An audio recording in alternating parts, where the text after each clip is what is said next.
Hi, this is Eric Smith. Time to do another quick look video. This is going to be my first one of 2023, and I thought I would do Joshua chapter 6 verses 3 through 5, and the Word of God reads this way. You shall march around the city, all you men of war. You shall go around the city once.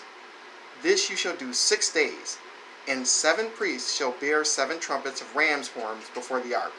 But the 7th day you shall march around the city 7 times, and the priests shall blow the trumpets.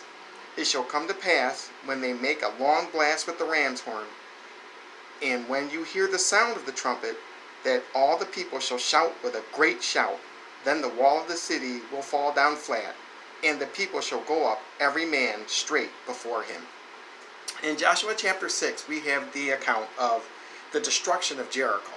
Joshua was sent by God to actually attack Jericho, destroy it, and Israel was to have the victory.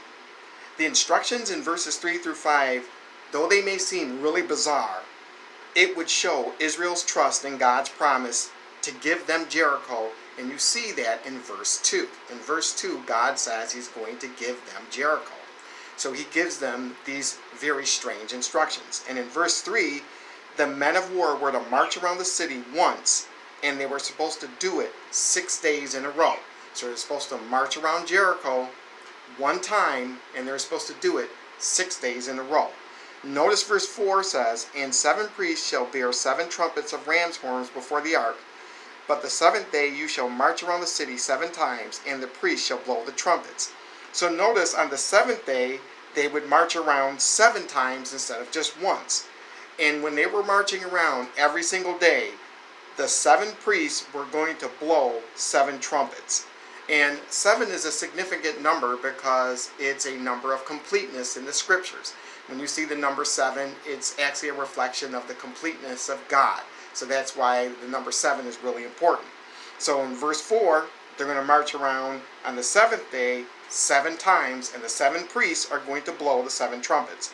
And then in verse 5 it says, it shall come to pass when they make a long blast with the ram's horn, and when you hear the sound of the trumpet, that all the people shall shout with a great shout.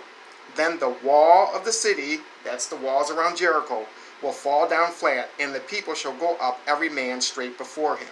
So notice on the 7th day, when they heard the sound of the trumpet with a great blast, they would shout greatly, and the walls around Jericho would fall, and then they would take the city.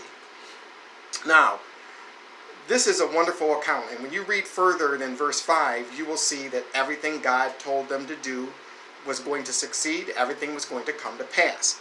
But the significance of the blowing of the trumpet is what I really want to key in on here.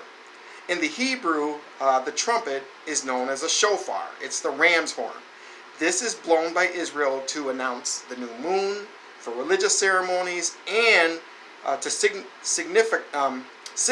the start of a war or a battle. So if there's a battle, they would blow the shofar. Even today, it is blown in synagogue services for Rosh Hashanah and at the end of Yom Kippur.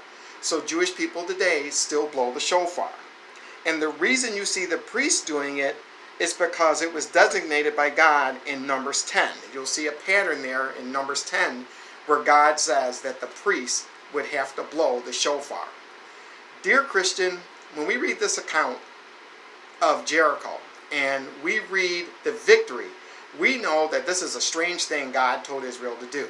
And they did it, and they succeeded, and they overtook Jericho. But even though it was a strange thing that they did, notice that God, even though it was a strange thing, still showed them that they were going to have a victory by telling them to do something that was already ordained by God. And that's a priest would blow the shofar. And then what would happen? When they heard that, and in other verses you see that Joshua told them, then shout, and they would shout. It signified that they believed that they were going to win. And that's why they blew the shofar, because the shofar was a signal, it was a demonstration that they were going to win that battle. On Christmas, my wife gave me a gift I always wanted, and it is an actual shofar. It's a beautiful ram's horn. And I'm still trying to learn how to blow it now. It's a wonderful gift. But Christian, understand something. Even today, as Christians, we're going to hear the trumpet sound or the shofar sound, the ultimate one, when Jesus Christ returns. There's going to be a final trump, and Jesus is going to return, and he is going to what? He's going to go to war against sin. He's going to do that. And we know that the battle belongs to the Lord. But before the battle comes, the shofar is going to blow, and we are going to shout with victory because Jesus is going to return. And you know what? They shouted with victory when they took Jericho.